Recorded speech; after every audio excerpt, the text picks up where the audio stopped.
Air santan jatuh menetes, sisa santan jangan dibuang. Jika ingin hidup sukses, terus berusaha, tetap berjuang. Shalom, konnichiwa. Saudaraku yang dikasihi Tuhan, kita masuki renungan pagi pada pagi ini, hari Senin tanggal 4 Mei 2020. Kita mulai dengan doa, mari kita berdoa bersama-sama. Terima kasih Tuhan untuk segala kasih setia Tuhan bagi kami semua umat manusia yang bangun pada pagi ini dengan penuh sukacita, dan biarlah Tuhan apapun yang kami hadapi sehari sebelumnya dan yang akan kami hadapi hari ini, kami serahkan segalanya pada tangan kasih karunia-Mu untuk dapat membantu kami Tuhan, mengarahkan kami dan bekerja bagi kami Tuhan untuk menyelesaikan seluruh masalah, tantangan dan juga persoalan yang kami hadapi Bapa. Biarlah Tuhan hati dan jiwa kami selalu dipenuhi dengan rasa riang, gembira dan semangat yang tidak padam untuk memuliakan Engkau dan menikmatinya dengan selalu dipenuhi dengan rasa syukur. Terima kasih Tuhan atas segalanya. Jadilah kehendak-Mu dalam hidup kami Yesus, dalam segala sesuatu yang kami lalui dan rasakan. Dalam nama-Mu kami berdoa dan mengucap syukur selalu. Terpujilah nama-Mu. Amin. Renungan pagi kita pada pagi ini berjudul kondisi lain. Kita baca ayat hafalannya bersama-sama. Apa saja yang kamu minta dan doakan, percayalah bahwa kamu telah menerimanya, maka hal itu akan diberikan kepadamu. Markus 11 ayat 24. Unsur lain supaya doa kita diterima ialah iman. Tetapi tanpa iman tidak mungkin orang berkenan kepada Allah. Sebab barang siapa berpaling kepada Allah, ia harus percaya bahwa Allah ada dan bahwa Allah memberi upah kepada orang yang sungguh-sungguh mencari Dia. Ibrani 11 ayat 6. Yesus berkata kepada murid-muridnya, apa saja yang kamu minta dan doakan, percayalah bahwa kamu telah menerimanya, maka hal itu akan diberikan kepadamu. Markus 11 ayat 24. Percayakah kita kepada firman-Nya? Jaminan itu luas dan tiada batasnya, dan Dia yang berjanji itu setia adanya. Apabila kita belum menerima pada waktunya perkara-perkara yang kita minta, baiklah kita senantiasa yakin bahwa Tuhan mendengar dan akan menjawab doa-doa kita. Pandangan kita pendek dan kita pun banyak kesalahan, sehingga kadang-kadang kita memohon hal-hal yang tidak menjadi satu berkat bagi kita. Dan Bapa kita yang di surga dengan kasih menjawab doa-doa kita dengan memberikan kepada kita yang terbaik, yang pasti kita sendiri akan mendambakannya apabila dengan terang ilahi kita dapat melihat segala terang sebagaimana adanya. Apabila doa-doa kita tampaknya tidak dijawab, baiklah kita berpaut pada janji itu, karena akan tiba waktunya untuk dijawab dan kita akan menerima berkat yang amat kita perlukan. Tetapi menuntut agar doa kita dijawab dengan cara tertentu dan sesuai dengan keinginan kita merupakan iman tanpa alasan yang benar.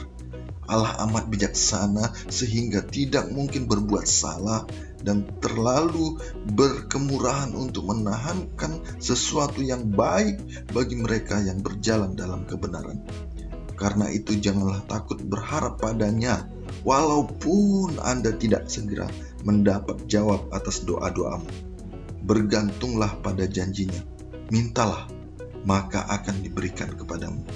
Matius 7 ayat 7. Jika kita menuruti kebimbangan dan kekhawatiran kita, atau mencoba menyelesaikan segala sesuatu yang tidak dapat kita lihat dengan jelas sebelum kita mempunyai iman, maka akan semakin ruwet keadaannya.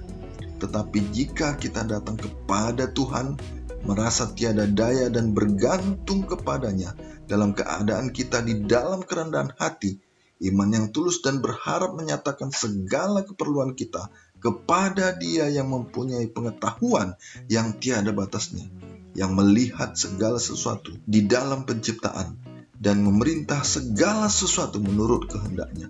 Dia dapat dan mendengar seruan kita dan memperkenankan terang itu menyinari hati kita. Melalui doa yang sungguh-sungguh, kita dibawa berhubungan dengan pikiran yang tiada batasnya itu. Mungkin kita tidak mempunyai bukti yang khusus mengenai wajah Kristus ketika memandang kepada kita dalam kasih dan kelembutan. Tetapi memang demikian adanya. Mungkin kita tidak merasakan pegangan tangannya, tetapi tangannya ada di atas kita dalam kasih dan belas kasihan. Apabila kita datang memohon kemurahan dan berkat dari Allah, kita harus mempunyai satu roh kasih dan keampunan di dalam hati kita sendiri. Dikutip dari buku Kebahagiaan Sejati, halaman 108 dan 109. Umat yang dikasihi Allah, renungan pagi kita pada hari ini menyatakan dengan jelas sekali bahwa kita diberikan kasih karunia sesuai dengan kebutuhan kita yang terbaik oleh Allah yang mengasihi kita. Oleh karena itu, jangan sampai kita merasa ada hal-hal atau kondisi hidup kita yang tidak sesuai dengan kebutuhan kita. Tuhan selalu memberikan kita yang terbaik, apapun itu. Dalam segala pencobaan, Tuhan memberikan kita pertolongan penuh kuasa sehingga kita dapat melewatinya. Ada satu kisah yang saya mau bagikan sesuai dengan renungan pagi kita pada saat ini, yaitu kisah tentang seorang anak yang sudah beranjak remaja, kira-kira bersekolah di sekolah menengah pertama. Ketika itu dia lari dari rumah. Masalahnya adalah karena apa yang dia inginkan, apa yang dia lakukan, apa yang dia butuhkan, dia rasa ditentang selalu oleh ibunya, sehingga dia merasa tidak nyaman di rumah dan memutuskan untuk pergi dari rumah. Tetapi ketika dia sudah kelaparan di malam hari, dia datang ke suatu warung nasi goreng kaki lima dan meminta nasi goreng untuk dirinya. Tetapi dia menyatakan kepada sang ibu pemilik warung, "Saya tidak punya uang. Kalau ibu mau membantu saya kelaparan." Dan ibu itu dengan semangat senang memasakkan nasi goreng tersebut baginya. Setelah dimasak, ibu turut memberikan kepadanya, "Ini nasi gorengnya tanpa bawang." Lalu si anak bilang, "Mengapa ibu tahu saya tidak suka bawang?"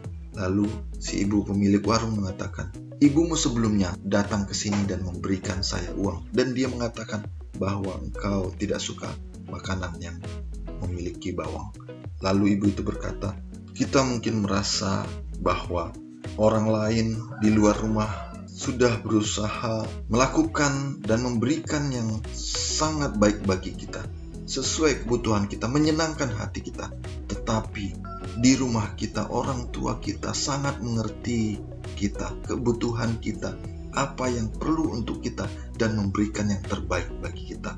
Begitu anak itu makan dan mendengar kalimat si ibu pemilik warung, dia makan sambil menangis dan langsung menelpon ibunya. Dia ingat juga bagaimana dia dari kecil sudah dibimbing orang tuanya, dibesarkan, diberi makan, dipenuhi segala kebutuhannya, diberikan pakaian, dan dibersihkan dari kotoran-kotoran. Akhirnya ketika ibunya menjawab, dia mengatakan, "Ibu, maafkan aku anakmu yang jahat ini. Aku mau pulang ke rumah." Ibunya menangis dan mengatakan, "Baik nak, pulanglah ke rumah."